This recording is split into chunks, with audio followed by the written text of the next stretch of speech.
99% of the guys that I speak to, when they're wanting to run a bit more, are scared of losing too much muscle in the process. And so in this video, I'm going to talk you through 3 big mistakes that guys make when they're trying to build muscle and run. But first, you need to get into the bike shed. And I'm not telling you the code.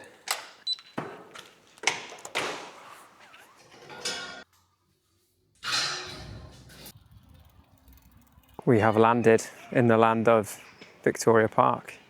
So we'll be doing a few twat laps of the park very, very shortly. It's a cool volleyball court in the end and a new calisthenics park over there, which is pretty epic. What we've got in store, quick warm up, then 5 times 1.2K intervals, which is going to be very, very spicy with 2.5 minutes rest in between each set. And the aim is to go pretty fast. The aim is to go between 3:30 and 3:45 each rep. A little bit scared. Let's see how it goes.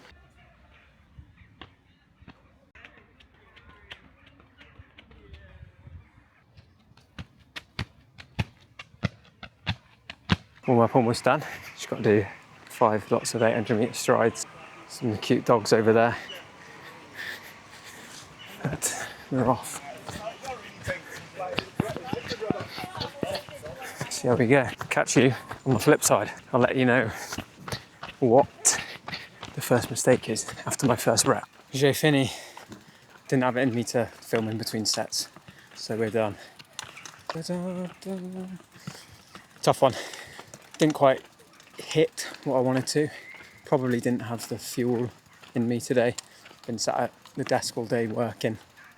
So yeah, didn't eat enough whilst I was there, which happens sometimes when I just get stuck into work and I'm in flow. Nonetheless, first 2 felt really good, just over that 3:30 mark, which is way below 5k pace, going for 3:45. And then third one, a little bit higher, can't remember exactly, I'll put the numbers up. 4th one around 3:45, so that was just around 5k pace. And last one, I was clinging on for dear life, finished me right off around 3:50, so that wasn't ideal, fell off the edge of a cliff at the end. But hey ho, such is life. While I'm walking home, mistake number 1 that runners often make, people make when trying to run and also build and keep muscle, is running too fast all the time. Because A, yes, you get quicker. B, you're not building that, what we call your aerobic base, so that you can recover well. You get miles through your legs, which is a massive indicator of getting faster at 5 to 10 half marathons. And also, if you do what I did all the time, or go and smash 5Ks all the time, it's very taxing on your nervous system, so you're not actually going to be able to then hit the gym well, hit the gym hard, recover, and you'll end up a bit bollocksed, probably getting towards burning out. And so you want, depending on how many times a week you're running, 1 or 2 of those to be hard, so like intervals like I've just done, and or a threshold. And the rest, generally, the most of the rest of it wants to be at a fairly easy pace, with maybe, depending on how many times you're running, some tempo work in a longer, easy run. That can be a good way to go about it. I'm going to walk home now, and I'll talk to you about mistake number 2 that people often make when I get back in. All right, we're back in the game. It's actually Friday, so the next day. Because I was pretty busy last night, so I had to crack on. Got a bottle of Cocoa Pops here, which brings me on to mistake number 2, not fueling appropriately. 1, not eating enough, because when you're running, when you're lifting, you burn through a lot of calories. And so to be able to fuel appropriately, to A, build muscle whilst not putting on too much fat, and B, fuel yourself to actually be able to perform in the gym, to progress your weights, but then also when you're out running, to actually have the energy, perform in your runs, whether that's intervals, running faster, that's when it's most important probably.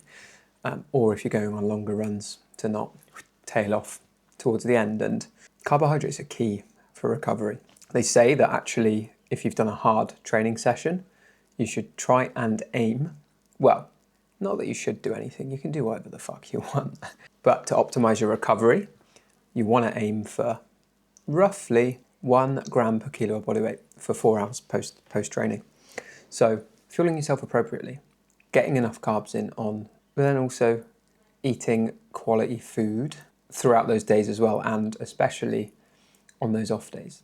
And there's a thing called, you might have heard of it within your training, periodization.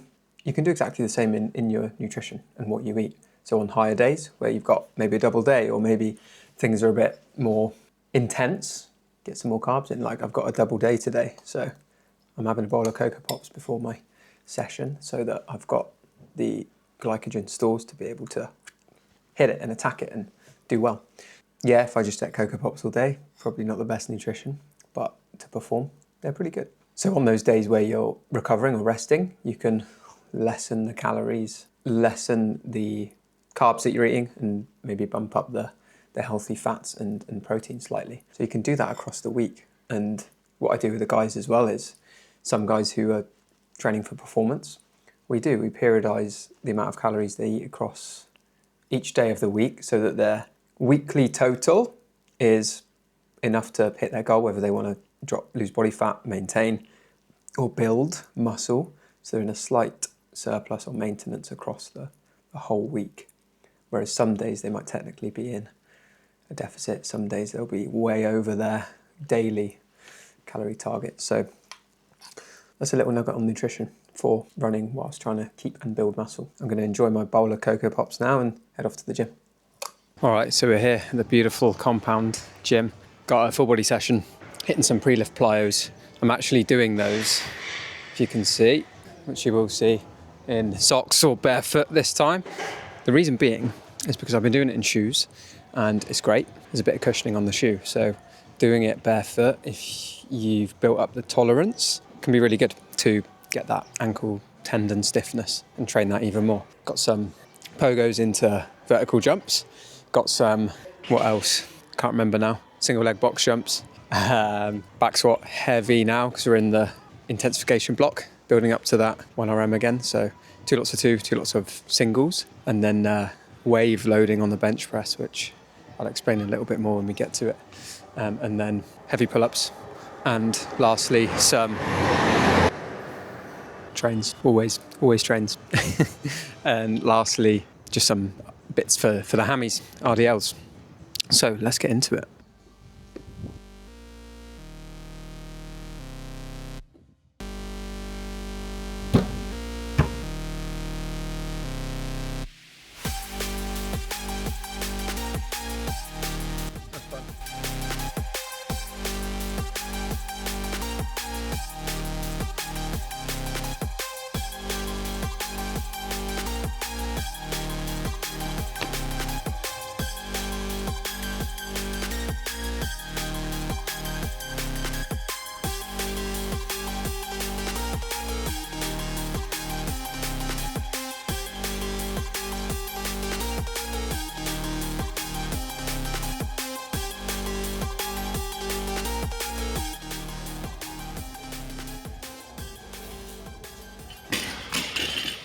So squats done. Full transparency, that last rep was essentially, I was in the bottom, pushing up, squeezed out a squeaky fart and got embarrassed because there were people right next to me, so I just dropped it. I reckon I might have had it in me if I kept pushing. Next week is the one. Now onto the bench press. So hitting what's called a wave loading rep scheme, which I love, partly because it keeps it interesting. Dropping the weight each rep for each set. I'll restart. You're dropping the reps each set, but increasing the load. And then you do that for 6 sets. So you go like 3, 2, 1, 3, 2, 1 as an example, which is what I'm doing today. On the second wave, it helps to prime your nervous system so that on that second wave, you can generally hit pretty high numbers, which is really good if you're in a peaking or intensification phase where you're trying to build that max strength. So let's go, see how it goes.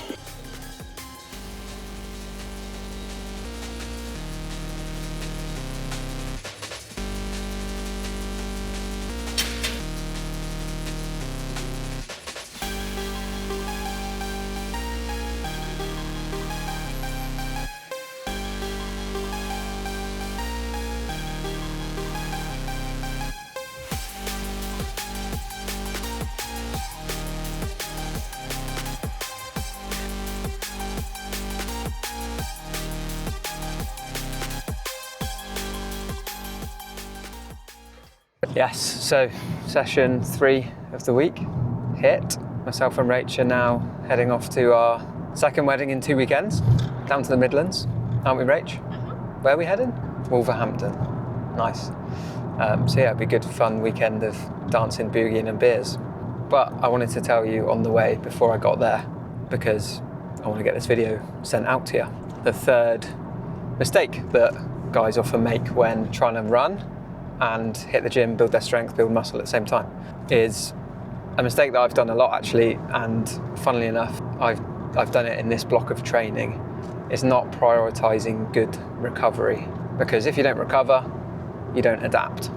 And a few times in this block, I've skipped my recovery day because I might have missed a run or something like that. And so I've done it on that day instead of recovering, and I've been absolutely bollocksed. So that's a big part of being able to make that progress, because you don't grow without rest.